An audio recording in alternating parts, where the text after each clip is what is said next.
Previously on Lab Tech, I was asked to look into a scientist who made a claim and refuses to demonstrate it as a fact. Now, what that means is that if I make a claim that this lens will cause a specific amount of magnification or unmagnification, change of focal length, or act as a reflector, refractor, and magnifier, or whatever, these are things I should be able to demonstrate. If somebody makes something as really basic as, I can make a machine that provides an infinite amount of power that does not require any other external power source, it is trivial. It is understood under the art that you should be able to demonstrate this without any effort. Constantly revising your assertion and backing away from proving something is a sign that you literally do not have any merit. Now we're going to get to the person who critiqued me because they're an over-unity, zero-point energy fanboy who keeps making perpetual motion machines and humiliating themselves on YouTube by discussing the subject and then rephrasing it later so they don't have to admit that they've never made a machine that worked. Period, full stop. You'd be running your house off with this shit immediately. Prove me wrong. I got the coffee. I'm not getting out the card table or the chairs. Tell everybody how they can make electricity or any other energy source infinitely by proving it. Or shut the fuck up. It's a simple put up or shut up thing. I can't produce infinite energy. And on that note, when you look up my video off to the side, you'll see renewable energy is a scam, but it actually works. You can actually do it. You have to use energy sources that are more directly connected to the only energy source we have right now, which is the sun, which is a very large hydrogen-based fusion pile, which is considerably much more efficient in some ways and long-lived compared to uranium for 50 years that you have to keep mining. Just saying. Anyway, I made the video pointing out that the person, simply put, had refused to provide proof. It doesn't matter what their name is. You can go look it up. I'll have a link to the video below. But someone decided to come along and critique me, and again, this person is a fanboy that apparently either believes in over-unity or zero-point energy or not. But we're going to interpret that today just from this assertion the person makes. But let me get this. In the video, I explain Heisenberg's uncertainty principle by using various analogies and euphemisms. But basically, it requires, in an absolute sense, that you have to admit when you're doing equations or studying practical testing of subatomic particles, this is the problem with science, being honest here, that the absolute position and its energy level or velocity of any particle, subatomic or otherwise, subatomic specifically here, by the way, can't both be definable for that one particular particle. That doesn't mean anything because obviously you can test multiple instances and test them for velocity and energy level. You can also test them at energy level beginning and ending of a process and figure out the position with very good certainty, but it will still be uncertain in one area or another. It is not an absolute that you can't get past this. It's something you have to work around, but it is a conceit in physics that you must acknowledge that you can't literally prove that you have that answer.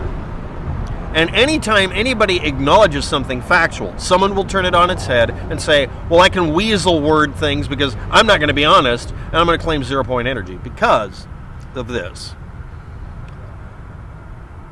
Any substance, anything, must have a certain minimum energy to it, it is presumed, even at a temperature of absolute zero where you can't make it any lower of an energy.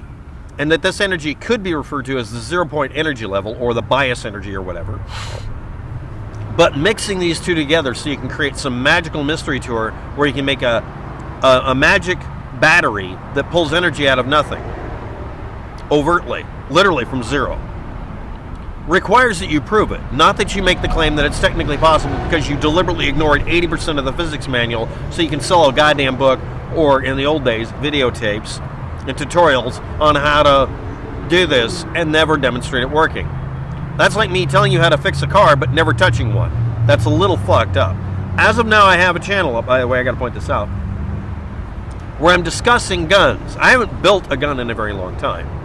The idea here is I'm doing all of the back work, putting notes aside on YouTube.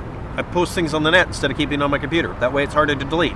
Well, No, YouTube will delete it eventually. So it's backed up onto BitChute. Then I can go back, look myself up, and look up the word ballistics or whatever, and find those notes. And all of the links will still be there, or at least most of them.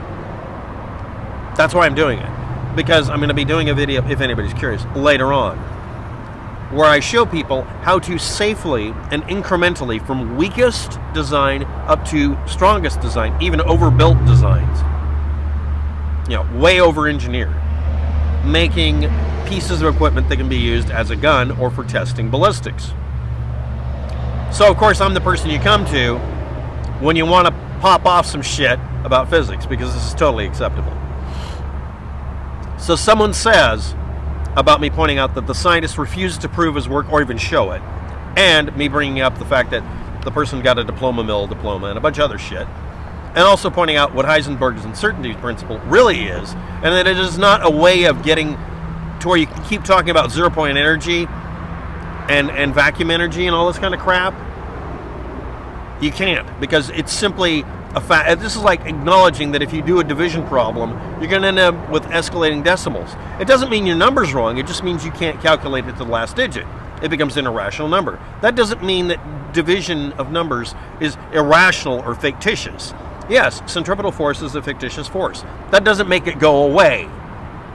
Gravity isn't well defined, but it exists and it's demonstratable. Just because we don't know exactly how it works doesn't mean it doesn't exist. So people claim that it doesn't exist. You're not allowed to get away with that shit. People like me are going to contradict you, and you're going to have to live with it. Even if you post a bunch of videos that seem to say you want to believe that the Earth is flat, no gravity exists, and it's turtles all the way down. Or maybe just have a turtle in your pants. Lab tech, some late info.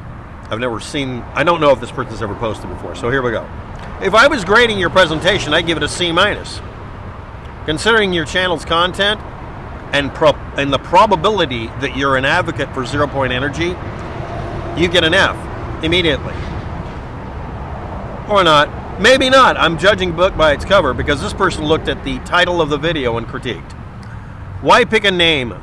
The guy. Not one of them was legit. I'm pointing out that their claims, which is the origin story for at least 3 or 4 entire businesses on the internet, is bullshit. Another video I posted that about. If they had been legitimate, I would not be typing this now. Okay. At 5 minutes and 37 seconds in your video, it's actually 4:37, you're off by a full minute. Not in the context of being able to know information about subatomic particles, specifically, all things are not observable.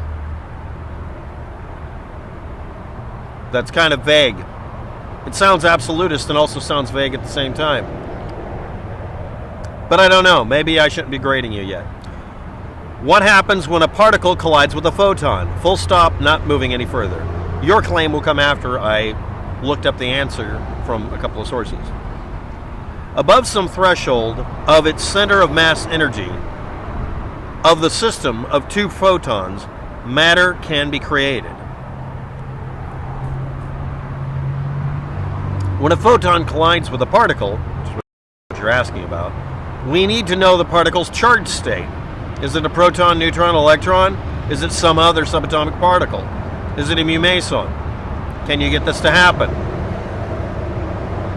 Photons can interact with charged particles like electrons and push them around. But if a photon hits an electron, yes or no, does all of its energy get imparted to the electron, instantly jumping to a new energy level, usually a different orbit because it's now gained what would be apparently virtual mass or momentum, so it changes position because now it essentially is heavier in the time-space way.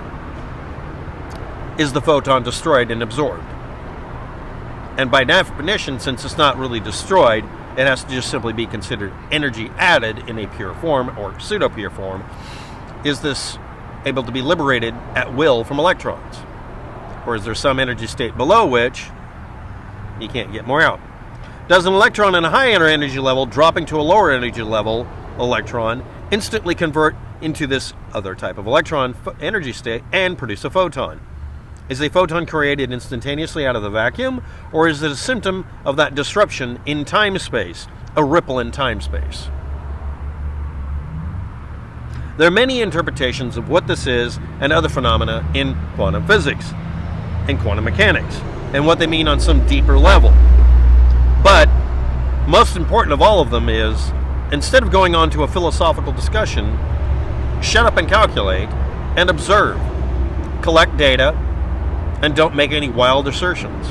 Now again, I don't really know that this channel is a fanboy for perpetual motion machines. The reason perpetual motion machines are supposed to be required to have a working prototype is perpetual motion machines are considered to violate so many basic ideas of how mechanics work, much less physics, that you can't get a patent unless you provide a working example. Hence my assertion about this being the area where people avoid making working examples or proving they can power their house off of anything. And every time you look into it, when someone says they can do these things, you find out that they're hiding batteries in the walls or whatever. Anything other than proving what they say. Well, I needed to show you this, but I can't do it in a practical demonstration. Then what is required? Stop lying. When you get caught lying over and over again, we call you a fucking liar. Meanwhile, the uncertainty principle does not allow for a cat-out-of-the-bag escape hatch bullshit maneuver where you can claim, I don't have to prove that. Yes, you fucking do, when you make these sort of assertions. Now, again, I don't know that this channel is really a fanboy, but I might have tickled his fancy pants. So here we go. Person's assertion. All things are not observable, which is way too vague, and I'm not even going to comment on it. And when a particle collides with a photon, this person's assertion is, location information can be known, all other information is lost. Is it? Okay. WAPTEC has failed to address and incorporate fundamental facts. From your one sentence here? Okay. The offered study 50 bullets analogy, where I tell you that you can look at an analogy of firing bullets to figure out where it probably was, probability, assuming it's going to decelerate, and the energy level before, during some time, and after. And you can narrow it down to where you really do know the energy level and position of something, but you can't do it for an individual bullet. And since electrons are terrifyingly consistent, we can analyze them and figure that out pretty fucking well, because we don't have to worry about the grain value for an electron. Its energy state goes into distinct quanta. That's why it's called quanta states. We can know that. And yes, most of reality and most particles, even subatomic ones, are observable indirectly. But if you want to push this to the point of beyond pedantic and going to dickhead, that's fine. But you haven't contradicted what I've said in one sentence where you say, we can't know that. Yes, we can, in many cases. And location information can be found, but all the information isn't lost. There is other information, or we wouldn't know it was there to look for when we look for it separately from its location of the object. We can see a bullet hole, we don't know where it came from. We can infer the rest if we want to. That's how you figure out Paddock did it, guy. This 50 bullets analogy is super extra stupid. Conclusion. This video should have been 12 minutes shorter. And then he typed out Google Translate at the bottom. Did you just translate this? Most of what he's saying here, including getting the minute wrong in the video for the reference point, could be explainable by someone just not watching the entire video or skipping through it. I don't know. Y'all get to decide. I've archived your channel loaded with wheelie bobbers and machines that aren't going to produce any excess energy. Over Unity doesn't work. 0 point is bullshit. Thanks for watching. Have a good day. Good luck with that. And I thank you for your commentary. And you grading me at C is hilarious. Please read the links, and if you have to translate them, fine. If this isn't your primary language, that's fine, but why would you do this if it isn't your primary language? I always assume I'm misinterpreting a person when I don't know their language. And again, my assertion was someone was taking a simple conceit about physics and turning it into an entire business of lying and never providing proof of what they can do, and your channel appears to be a fanboy of it. I don't know. That's just what I can see. I won't conclude anything about you personally. But that means if I do what you did to me, I would grade you F. You failed at the basic level. Thank you.